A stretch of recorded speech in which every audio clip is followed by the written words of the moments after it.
Hey folks, it's Carolyn here with Eric Holmes, who's creative director on Batman Arkham Origins, and we're taking a look at the game, Eric. Now, one thing that I've been really curious about with this game is what the world is going to be like, because, you know, Batman Arkham City was a kind of a part of Gotham that was closed off. It had become a prison. What we're seeing in this game is a very different kind of part of Gotham City. I guess, can you talk a little bit about the environments and the world that we're in right now as this is taking place? Absolutely. Where you are right now is you're in the island called South Gotham. Our world is more than twice as large as what you saw in Arkham City, and this island's more of a downtown core. It's a little bit more taller skyscraper type structures. Can we just roam around there a little bit more before we head off to our next destination? Maybe just go down to the streets and get a look at the street level. So it's a little bit more of a downtown core. It's more vertical. You get a lot more kind of interconnections in the play space there. You see these kind of catwalks between the buildings interconnecting, which lets Batman do a lot more grappling, gliding, diving. You use the same core mechanics of using the grapple gun and the gliding, but it feels different in this space simply because it's more tiered. There's more different stages to go up to and then kind of like snag yourself on the way down. Another major difference, I guess, is the theme of the game. So rather than the world as a physical space, more the world as the world that Batman lives in. And what you're going to see in this demo is you're going to see Batman following up on a case file. So he's just finished analyzing a crime scene. He found multiple dead bodies there, and he has DNA samples from them. But he needs to identify the bodies, and what he doesn't have is he doesn't have access to a database of any sort. He does have great forensic tools. He has the Batcomputer, but he's going to have to actually break into the GCPD here to access their computer system and equip himself with the database they have so he can solve the case. Because one of the things that I had the opportunity to come up to Montreal and see the game recently, and I got the sense that one of the ways that you at WB are maybe trying to kind of build on what the folks at Rocksteady did with the earlier games is maybe to delve a little deeper into the idea of Batman as, like, you know, the world's greatest detective. Like, there's opportunities there to maybe expand on that part of who Batman is as a character. Absolutely, and not only that, but bringing that more into gameplay. So we actually have these fully interactive crime, we call them case files. They're crime scene reconstruction, so Batman will use the sensors in his cowl and the supercomputing power of the Batcomputer to generate these simulations of crimes that took place, and then he can use what he's generated to help solve the crime and bring the guilty to justice. And here, this is obviously, we're here in the Batcave. First time in the Arkham series, yeah. We are in the Batcave. Alfred is here, we can talk to him. There's a whole bunch of features and so on we can explore in here. So to the left there, if you put on Detective Vision just for 1 second, we will see the Batcomputer itself, and that's what we access there to engage in some of the case files, and we can access it remotely from the field too. Over behind us, there's Alfred. We can talk to him too. We can talk to him at any time. He'll remark on things that happened in the story. I just used his arrogance to my advantage. A textbook move a child could have avoided. And it's kind of fun dealing with Alfred, like the stuff that you'll talk about with Alfred is on a much more human level. It's much more smaller and intimate, personal scale. It's I guess versus the game is big and over the top. It's you know, when we're in the city and we're dealing with the actions of the likes of the assassins and the mob that are going on in the city, it's a lot more Michael Bay. It's big, it's brassy, it's Hollywood movies. And over here, it's a little bit more personal. You know, it's a little bit more Firefly. Sure. I mean, it's an essential part of the Batman character is that the whole human aspect, and I think you know, it's great to have a game that captures both the spectacle and the action and as well as the more, you know, the human relationships and the personal side of him. Yep, and the personal part of the game is going to be much larger, I think, in Arkham Origins, because Batman doesn't just have a problem to solve. He has a personal transformation to go through as a result of the events in Origins. He's not just facing a physical challenge, but he's facing something which will define him as an individual. Yeah, because basically up till this point in his career, so this is set, I believe, in like year 2 of, and so he's kind of been dealing with organized crime figures largely, and this is really where he's really starting to have to face more kind of supervillain type adversaries who kind of take things to the next level. Yeah, but it's the first time he'll go up against what we call the masks. So people with unusual abilities, unusual skills, metahumans. This is the first time he'll face against anyone where he really has to dig deep into the sort of skills and the sort of personal reserve that he has too. Another feature we'll see in the Batcave here is what we call the training area over here. So this is an area where Batman will actually be able to access all the challenge maps in the game. Now the challenge maps in Arkham Asylum and Arkham City were all accessed back through the front end. So what people tended to do is they'd play the game, play the campaign, they're finished, and then they go and if they want to have more, they'll go and play the challenge maps. And they can play them quite a lot, they can play them for quite a long time, because there's depth there, but what they don't do is play them at the same time they're playing the campaign. Now we found that people would play the game through, be finished, but then when they go to the challenge maps is when they really learn how the game works. Right. There's an amazing depth to the different mechanics of Batman, and so we wanted to give people a sense of mastery when they're playing the full game, when they're playing the regular game. So by bringing the challenge maps into the Batcave, and also having a new feature here on the right here, the combat training, we hope that people will basically become more skilled when they're playing Arkham Origins. Now they don't have to be. The game's not harder. It's not to a point where people are going to get pantsed if they're not good at the game. Right. But the idea is that they will become more skilled and they'll be more familiar with the features, the mechanics. When a new enemy type turns up, there's going to be training here for how to take them down. When a new gadget arrives, the player is going to be able to use that gadget in a special routine there he can play. He'll be trained in how it works, and then by the time he's in the game, he'll know how to apply it with the other features he has. So on top of that, when you're finished with it, you're going to get XP just for going through that training. Sure, okay. So there's a great reason to go there and play that training, to play the challenge maps and to try and improve your skills, because you're basically going to get more upgrades for it. I got the sense too when I was in Montreal that the idea of creating a kind of skill progression that you experience as you go through the game, that kind of, the game encouraging your mastery of the techniques, is also something that was factored into how the boss fights were thought about, where those are kind of designed in a way around maybe specific skills that that they're going to test kind of as they were sort of described in a way as like master classes or exams for the various skills that Batman has. We were very inspired by what Rocksteady did with Mr. Freeze, and that was a great boss fight. That was the standout boss to us too. Sure. And we felt that it was a great way of making you dig deep in your skills for Predator, when up to that point, certainly for myself, I'd relied on one or two of the techniques. Yes. And then I got to the boss and I was challenged to use 5, 6, 7 of those abilities. So it really I had sweaty palms all the way through that fight, and then when I actually won, it was very satisfying. Definitely. So here we are in the open world. You can see just how much bigger the open world is here. There's 2 main islands. That's the final offer on the top right, which is the Penguin's boat. This is South Gotham over here, and we're heading all the way to the south point here. That building there is the GCPD building. And we're going to use the fast travel system to travel over there. Now, how does that work? Is it the sort of thing like you have to get to an area through other means first, and then you access like a fast travel point, or can you hop in the Batwing and zip to areas from the beginning? Or we haven't gone too deep in terms of explaining that to people. I think that's something that would be fun for people to play in the game. Sure. But there's basically a territory unlock system. Okay. And so you'll go to an area. You'll play some gameplay, then when you've finished it, you will unlock access to that area for fast travel. Gotcha. Seriously considering giving Gordon a job. So, in previous games, the general format for Batman gameplay, and to be honest, it's true for most of this game too, is Batman has to enter the interior. There'll be a bunch of enemies in that location, in that room or that corridor. Yes. He'll have to take those guys out in order to proceed. He has to secure the area. Yes. In GCPD, Batman is not going in there to secure the place. He's only going in there to go in and get that information. He wants to get access to that criminal database. So he doesn't want to engage the cops. He's someone, he doesn't respect the Gotham cops because they're so corrupt. Yeah. They're so deeply entrenched in the crime in Gotham.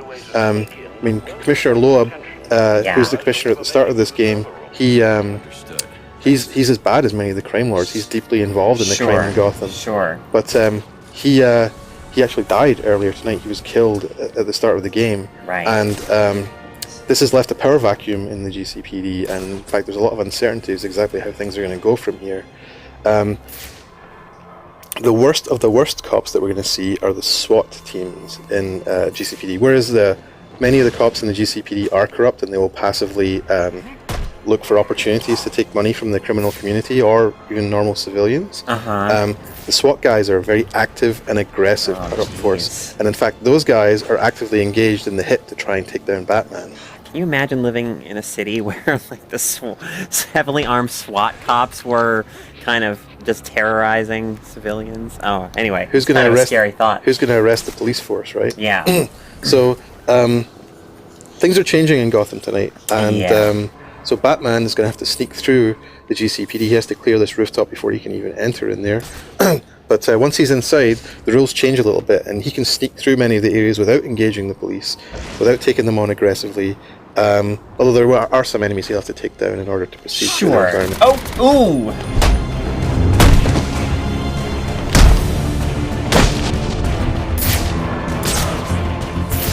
So,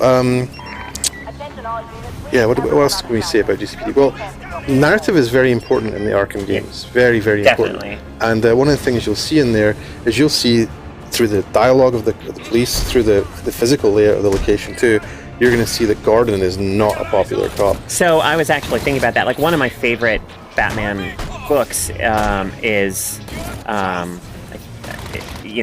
think it's in year one where you get this contrast between Batman becoming this like vigilante hero and then the working class Gordon and him kind of facing the corruption within the police system, and him as this like working class hero. And so yeah, this seems like a great opportunity here to kind of get into that a little bit. Obviously, that the tension within the police department. Year one is definitely a really strong influence for us. It's not a direct reference. We're not telling that story, but characters like Loeb first appeared in there. Brandon, the SWAT lieutenant I was telling you about earlier, he first appeared in there too. Yeah. And the dynamics that we see between the characters in there are definitely true with what we see in Arkham Origins too. Wait a second. Contact! Suspect is over here! Go for it, Batman. Yeah. Oof. That's what you get for wearing sunglasses at night, my friend.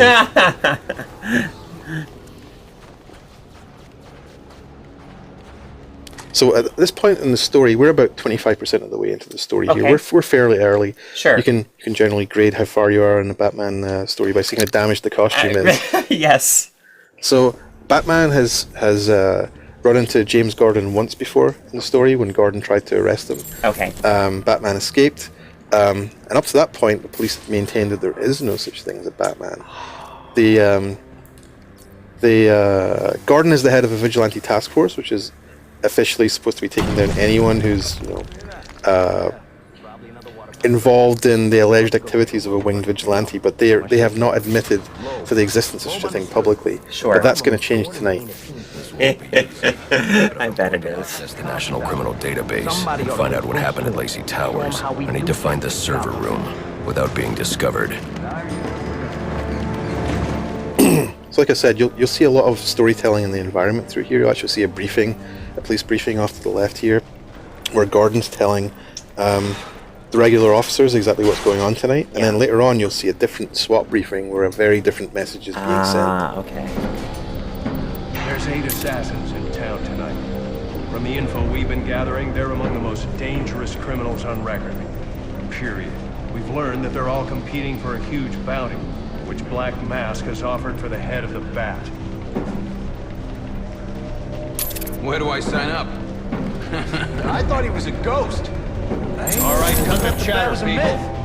Our goal is to ensure order in this city. So our number one priority becomes bringing in... Yeah, well, they was... Must you be so brutal, sir? These are city employees. They're as corrupt as they come, and they're in my way. That's I another wish you'd think twice about Alfred that. here talking about Batman's brutality. Another thing I felt like I got a bit of a sense of when I was in Montreal is like Batman in this game maybe like because he's not as established as he is in the other Arkham games yet, maybe relies a bit more on raw physical force than on just intimidation at times. Like I've seen him kind of, I feel like in some of the interactions with criminals that I've seen, he maybe pushes things a little further than he would otherwise. I think, to be honest, he uses those tools for intimidation, though. Like He does. The one thing I think that I guess changes the Batman of Arkham City versus or Arkham Asylum versus the Batman of this era is he has to earn fear in other people. Right, that's what I mean. He doesn't have that same reputation where he's a member of the establishment and everyone knows what he is. Yeah, so he needs to make it clear to people, what will happen to you if you cross the Batman. So he has to generate that kind of drama in their mind. Yeah. In fact, we'll actually see a character later in this demo where Batman's already run across that character earlier tonight, and it's the same character we actually saw dangling from the clock tower in the earlier demo we showed back at E3. Sure. That character is now being arrested by the cops, and Batman gets to revisit invoking fear in that guy to get some more information from him. So right here is the SWAT team. They're being briefed on taking Batman down, and what Brandon's revealing here is he's actually managed to broker a deal with the Black Mask to join the ranks of the assassins. Yeah. And these guys are going to break the $50 million through the SWAT team. It's quite a payday.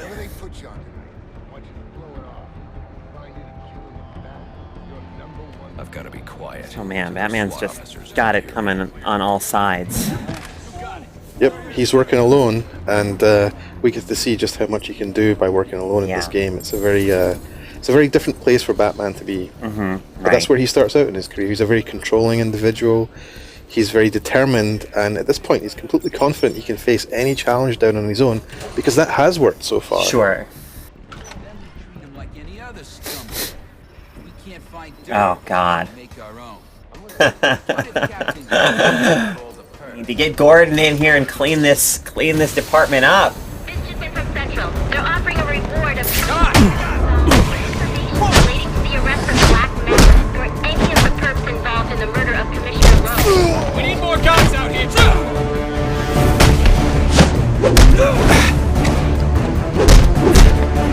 Somebody call this.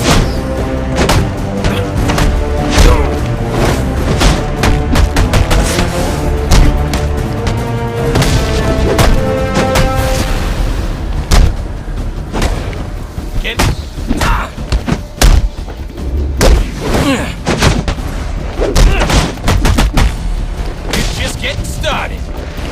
Last chance to surrender. Reminder to all units will be. So what you're seeing here is another kind of feature tie into the mastery we wanted to build for the players. You saw a prompt about the Dark Knight system there. Yeah. What that is that's a challenge system built into the game that will always be running, and the idea is that there's some basic features which it will start promoting at first, doing things like counters, Sure. and then initially takedowns, and then by the time it gets to the later levels, the players are going to be getting trained in more advanced techniques, doing Predator rooms without being seen, using all the gadgets in free flow combat. We just want to build all these tools that will help expose players to how deep the mechanics are. And so to encourage players to change things up, to use different techniques and so on. Yeah, well, not just that, but also to just basically be skilled. Right. And I think once you get skilled at Batman, it's very, very rewarding because they're Absolutely. You can play a Predator room just by going to gargoyles, gliding down, kicking guys, and escaping off into a gargoyle again. But there are a lot more ways to play the game, and I think exposing people to how that works if they want. Will just make people enjoy the game. I agree. I mean, I think there's few things more rewarding in games than the feeling that as a player you are getting much better at the game as you progress. I mean, that's why like Ninja Gaiden on the Xbox is one of my favorite games of all time because it's very deep. It started off just kicking my butt, and but I just learned all these different techniques. And we get to see here just how bad the SWAT guys are. Here they are beating up some homeless guys that they've rounded up. So that ties it back into another character in the game, which is Anarchy. I don't know if you saw in the E3 demo that Anarchy's there. He's in the game. Okay. He has a special relationship with the homeless people of Gotham. They really look up to him, and he considers himself their protector. Sure. Which is interesting because then we start to get to these grey areas. The cops are preying on the homeless people, but a guy regarded as a villain, Anarchy, is actually one of the people that helps them. Right. Don't lose focus!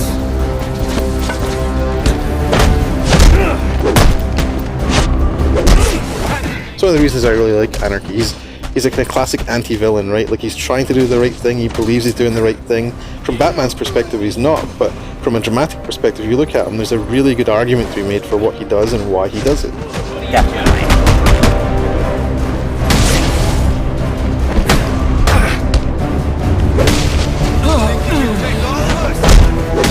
Whatever happens, this ain't over. So I saw it, on the screen there a mention of a concussion detonator. Is that's a new gadget, isn't That's it? right. Or is it? That's the gadget we picked up back at the Batcave. Okay. So what Vincent was using it for there is what Batman was using it for there was if you throw it onto an enemy, it's really most useful in a densely packed group of enemies, because what it'll do is it attaches like a sticky bomb, and it'll start counting down, and after a short delay it explodes. Everyone nearby that person that's got the grenade on them will get stunned and blinded, and what they'll do is they'll start swinging around wildly because they don't know where their opponent is. But in a large group of enemies, they'll start hitting each other, they'll start hitting each other to the floor, and then so Batman can take a kind of tightly aligned group of enemies and then turn the tide against them and seize the initiative. I gotta deal with this problem. If I don't give this bastard what he wants, he'll send the tape to the press. What the hell am I supposed to do? Yes, you're supposed to pass out. Yeah. So what we'll see next in the demo is we're going to get a very quick glimpse of Barbara Gordon in the game Oh, for the neat. first time. Oh, great. Barbara Gordon's a very popular character, and people who played the other games will know her as Oracle. Right, of course. But at this point, she's not Oracle. At this point, she's James Gordon's daughter. She's in her teens, and she's just got to that point where she's starting to develop a worldview that's kind of different from her parents. Yeah. Yeah, she's a wonderful character in the comics. She has such a fascinating arc and history. Yeah, and a very important story to be told along the lines with Batman.